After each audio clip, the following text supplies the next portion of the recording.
Сәлем, егер менің каналым саған пайдалы болса, ұнаса, міндетті түрде достарыңмен бөлісіп, лайк, комментарий қалдыруды ұмытпа. Бүгін 9 сыныптың металдардың жалпы сипаттамасы тақырыбына арналған біліміңді тексер тапсырмаларын орындаймыз. Бірінші сұрақ. Менделеевтің периодтық кестесінде металдар қалай орналасқан? Металдар мен бейметалдар атомдары құрылысының ерекшелігі неде? Бірінші сұрақты жауабы. Металдар химиялық элементтердің периодтық жүйесінде бордан астатқа қарай жүргізілген шартты түзудің сол жағында орналасқан. Бейметалдардың атомдарына қарағанда металл атомдарының радиустары үлкен болады. Сондықтан металл атомдары валенттілік электрондарын оңай береді. Нәтижесінде металл атомдары оң зарядты иондарға айналады. Ал енді сіздерге периодтық жүйеде бордан астатқа қарай жүргізілген түзуді көрсетейін. Алдарыңызда периодтық жүйе, одағы бор мен астатты белгілеп аламыз да, бордан астатқа қарай шартты түрде түзу сызық жүргіземіз. Оның периодтық жүйеден қарағанда сол жағындағы барлық элементтер металл болып табылады. Сонымен қатар бізде қосымша топша дегеніміз бар. Ол бізде периодтық жүйеде, көк түсті болып белгіленген. Яғни осы көк түсті қосымша периодта орналасқан барлық элемент металл болып табылады екен. Екінші сұрақ. Атомның электрондық құрылысы төмендегідей болатын қай элементтің металдық қасиеті жоғары, себебін түсіндіріңдер. Бұл сұрақтың жауабын өздеріңізде біліп тұрсыздар. Дұрыс жауабы В нұсқасы. Себебі топ бойынша металдық қасиет артады, ал бұл ең үлкен, осы берілген нұсқалардың ішіндегі ең үлкен топта тұрған элемент болып табылады. Үшінші сұрақ. Мына металл атомдарының электрондық формулаларын жазыңдар. Ең бірінші А нұсқасында бізге алюминий берілген. Көріп тұрсыздар, алюминий бізде үшінші периодта орналасқан.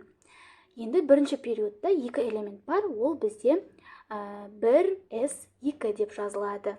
Келесі екінші периодта бізде қызылмен белгіленген ол S элементтер, яғни 2s2 болады, ал сарымен белгіленген 6 элемент ол бізде P элементі болып табылады, ол 2p6. Келесі үшіншіде қызылмен белгіленген S элемент 3s2 болады, және 3p1 болады. Себебі P болған себебі ол сарымен белгіленіп тұр. Сарының барлығы P элемент болып табылады. Келесі элемент бізде кальций болып берілген.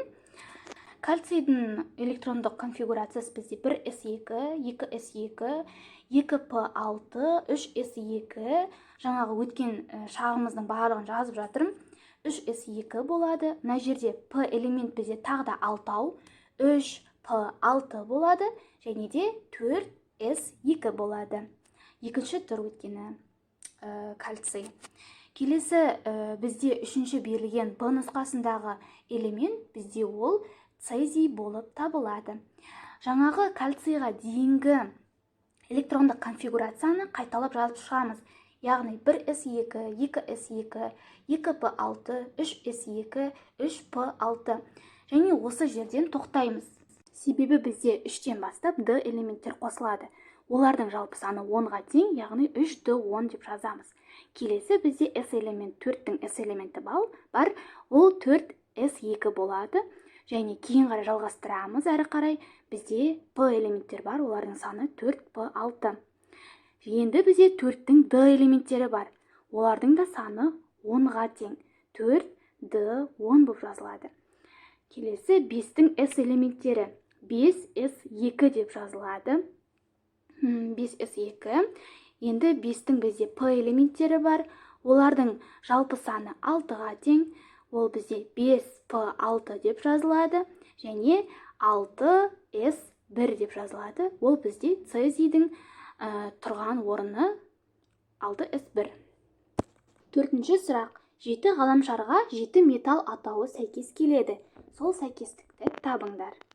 7 планетаға 7 металдың атауын беру бізде алхимия кезінде кездеседі. Алхимия дегеніміз бұл химиялық, ғылыми және мәдени дәстүр. Оның негізі табиғатта кездеспейтін философиялық тас, жай металдарды алтындарға айналдырады деген сенімнен туған екен. Яғни осы кезде осы 7 планетаға әр металдың жатқызу пайда болған екен. Оларға келетін болсақ, бізде күмісті ай деген, сынап Меркурий, мыс шолпан, алтын күн, темір Марс, қалайы Юпитер, қорғасын Сатурн деп металдарға планеталарды жатқызған екен. 5-ші сұрақ: металдардың қандай ортақ физикалық қасиеттері бар? Және сонымен қатар 6-шы сұрақты бірге талдап кетейік. Мына металдарды тотықсыздандырғыш қасиетінің өсу ретімен орналастырыңдар дейді. Ортақ қасиеттері олар металдық жылтырлығы, электр және жылу өткізгіштігі, созылғыштығы мен иілгіштігі болып табылады. Келесі бізде 6-шы сұрақтың жауабы. Ең алдымен тотықсыздандырғыш дегеннің не екенін қайтадан есімізге түсірейік. Тотықсыздандырғыш дегеніміз тотығу-тотықсыздану реакциялары кезінде өзінен электрондарды бөліп, тотығу дәрежесі өзгеретін атом немесе бөлшек болып табылады. Яғни өзінен электронын басқа элементке беріп жібереді. Енді өсу ретімен жазатын болсақ, оған купрум, феррум, цинк, магний, натрий болады. 7-ші сұрақ: металдардың әр классқа жататын қосылыстарына бір мысалдан келтіріңдер және ол қосылыстардың классын атаңдар. Жауап ретінде түсінікті болу үшін 2 мысалдан жаздым.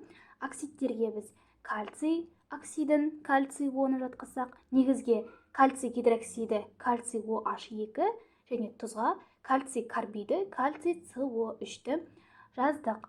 Келесі купрум оксиді, купрум OH2 бұл бізде негіз купрум гидроксиді, және купрум хлориді бізде тұз, купрум хлор 2.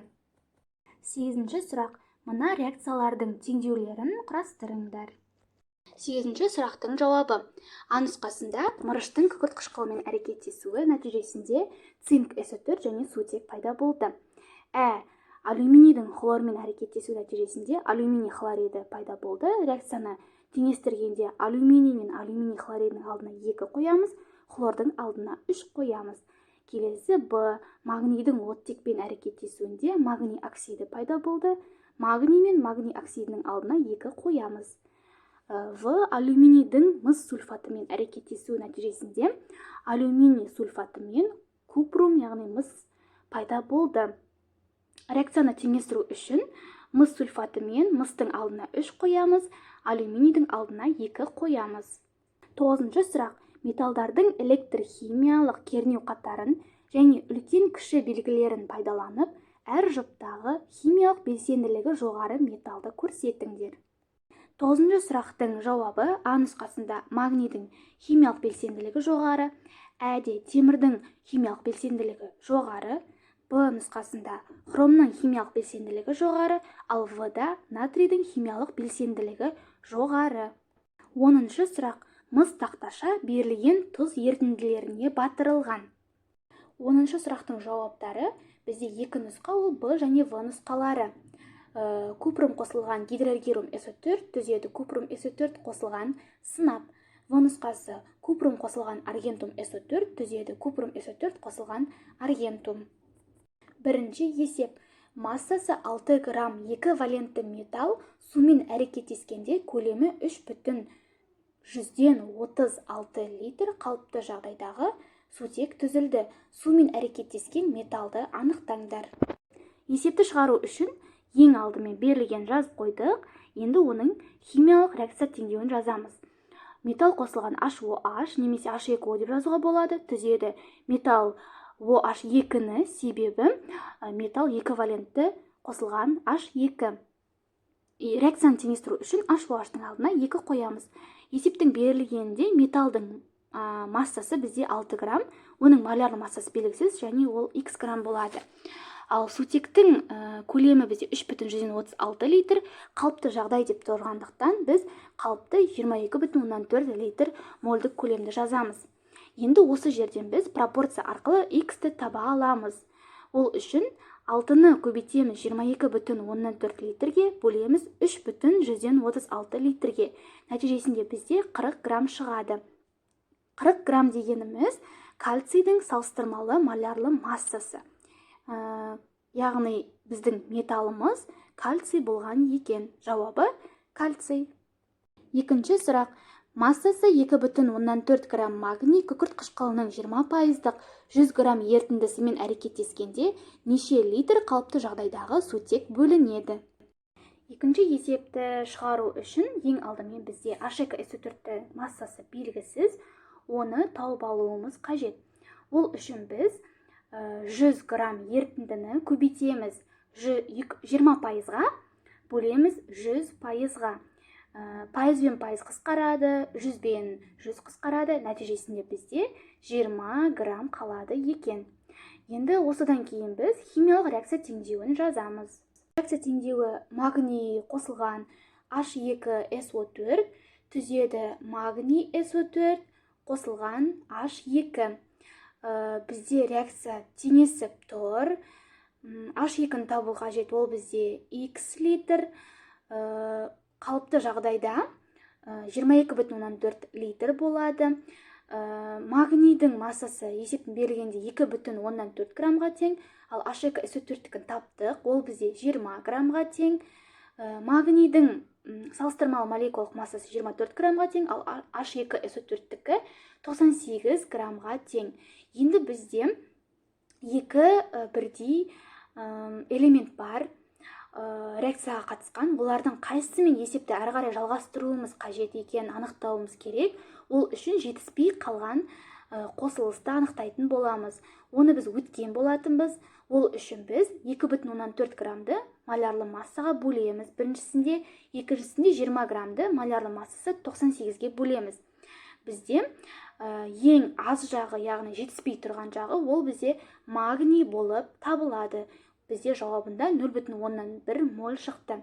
Мен өшіріп тастадым, ал сіздер өшірмей дәптерлеріңізге жазып қойыңыздар.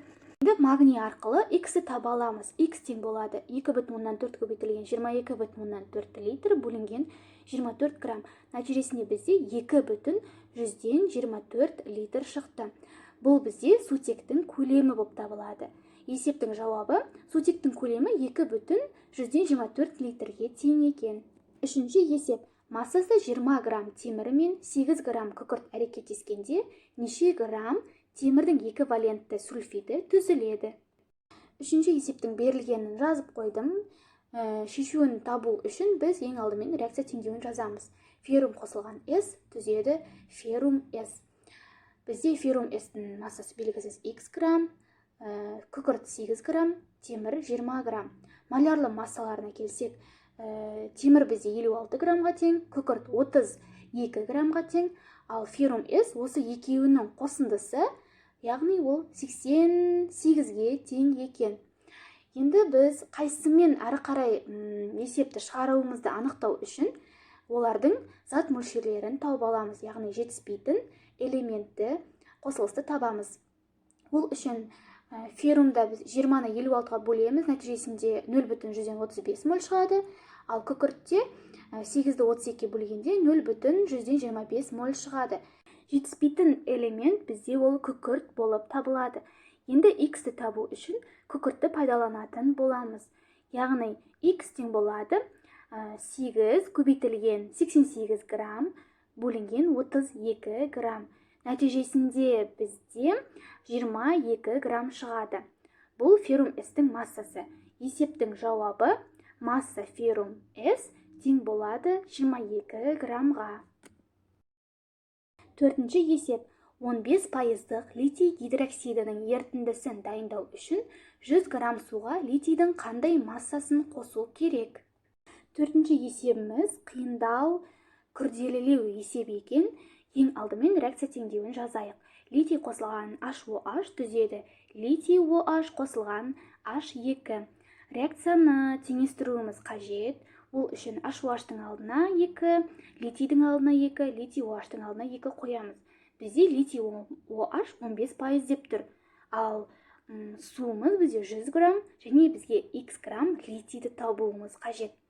Осы жерден литийдің массасын табу үшін зат мөлшері көбейтілген молярлы масса формуласын қолданамыз. Яғни ол X көбейтілген 7, молярлы массасы 7. Ал литий OH-тың массасын табу үшін дәл солай X көбейту 24 болады. Сутектің массасын табу үшін зат мөлшерін малярлы массаға көбейтеміз. Бізде зат мөлшерін 0,5 деп аламыз. Себебі ол литий OH пен әрекеттескен кезде реакция нәтижесінде солай ауаға ұшады. Және 2-ге көбейтеміз малярлы массасын, нәтижесінде бізде 1х болады. Енді ерітіндінің массасын табуымыз қажет. Ол үшін судың массасын литийдің массасына қосып, сутектің массасын азайтамыз. Нәтижесінде бізде 100 қосылған 6х шығады. Енді бізде литий OH-тың массасы жоқ бізде, ол бізде 15% деп тұр. Ал 15% дегеніміз ол 0,15 дегенді білдіреді. Енді осы жерден біз теңдеу құратын боламыз. Яғни 0,15 тең болады масса литий OH бөлінген масса ерітінді көбейтілген 7. Енді бізде мына формулалардың барлығы бар, орын-орнына қоямыз. 0,15 тең болады 24х бөлінген 100 көбейтілген 7, себебі литийдің салыстырмалы малярлы массасы 7-ге тең, қосылған 6х. Енді біз бұны теңдеу ретінде жазатын боламыз. Ол үшін 24х бөлінген 100 көбейтілген 7 қосылған 6х тең болады 0,115 деп жазып аламыз. Енді жалғастырсақ, 24х бөлінген 100-ді 7-ге көбейтеміз. 700 қосылған 6х тең 0,115 болады. Енді 24х-ті теңдіктің сол жағынан шығарамыз. 24х тең болады. 700-ді 0,115-ке бөлеміз. Бізде 105 шығады. Қосылған 6-ны 0,115-ке бөлеміз. Тең нәтижесінде қосылған 0,19х шығады. Енді осы жерден 24х-тен азайтамыз 0,19х-ті тең 105-ке. Бізде 23,1х болады. Ол тең 105-ке. Осы жерден енді біз х-ті таба аламыз. Х-ті табу үшін 105-ті 23,1-ге бөлеміз. Нәтижесінде бізде 4,155 шығады. Бұл бізде литийдің массасы болып табылады. Литийдің массасы 4,155 граммға тең екен. 5-ші сұрақ. Феррум мен феррум оксиді қоспасынан тұратын үлгі 3,36 литр хлормен қалыпты жағдайда әрекеттесті. Осындай үлгіні ерітуге құрамында 14,6 грамм H хлор бар тұз қышқылының ерітіндісі жұмсалды. Үлгідегі феррум оның массасын есептеңдер. 5-ші есепте күрделілеу. Ең алдымен феррум қосқан хлор 2-нің химиялық реакциялық теңдеуін жазамыз. Феррум қосқан хлор 2 түзеді феррум хлор 3. Реакцияны теңестіру үшін хлордың алдына 3 қоямыз, феррум мен феррум хлор 3-тің алдына 2 қоямыз. Келесі теңдеуіміз біздің феррум қосылған H хлор түзеді феррум хлор 2 қосылған H2. Реакцияны теңестіру үшін H хлордың алдына 2 қоямыз. Бізде H хлордың массасы берілген, ол 14,6 грамм. Ал H хлордың малярлы массасына келсек, ол 36,5 көбейтілген 2. 2-ні көбейткен себебіміз H хлордың алдында 2 деген коэффициент тұр. Осы жерден біз H хлордың зат мөлшерін таба аламыз. Яғни массаны бөлеміз малярлы массаға. 14,6-ны бөлеміз 73-ке, нәтижесінде бізде 0,2 моль шығады. Бұл зат мөлшері бізде алдағы есеп шығаруда қажет болады. Енді біз осы жерден H хлордың массасын таба аламыз. Ол үшін 0,2 мольді көбейтеміз 36,5-ке. Нәтижесінде бізде 7,3 грамм шығады. Келесі әрі қарай жалғастыратын болсақ, енді біз феррум оның химиялық теңдеуін жазамыз. Феррум О қосылған H хлор түзеді феррум хлор 2 қосылған H2O. Реакцияны теңестіру үшін H хлордың алдына 2 қоямыз. Бізге феррум оксидінің зат мөлшерін табу қажет. Ең алдымен біз жаңа ғана тапқан H хлордың зат мөлшерін жазамыз, ол бізде 0,2 мольге тең. Ал феррум О X мольге тең. Реакция теңдеуі бойынша ол 1 мольге тең, ал H хлор реакция теңдеуі бойынша 2 мольге тең. Алдындағы коэффициентке қарап жазып жатырмын бұны. Осы жерден енді біз X-ті таба аламыз. X-ті табу үшін 1 мольді 0,2 мольге көбейтіп, 2 мольге бөлеміз. Нәтижесінде бізде 0,1 моль шығады. Енді бізге феррум оксидінің молярлы массасы қажет. Ол үшін 56-ны 16-ға қосамыз. Нәтижесінде бізде 72 грамм моль шығады. Енді осы жерден біз феррум оксидінің массасын таба аламыз. Ол үшін зат мөлшерін молярлы массаға көбейтеміз. Зат мөлшері бізде 0,1 моль шықты, ал молярлы масса бізде 72 грамм мольге тең. Моль мен моль қысқарады, нәтижесінде бізде 7,2 грамм шығады. Есептің жауабы феррум оксидінің массасы 7,2 граммға тең екен. Осымен біліміңді тексер тапсырмалары аяқталды. Видеоны соңына дейін көргеніңе рахмет. Міндетті түрде достарыңмен бөлісіп, лайк, комментарий қалдыруды ұмытпа.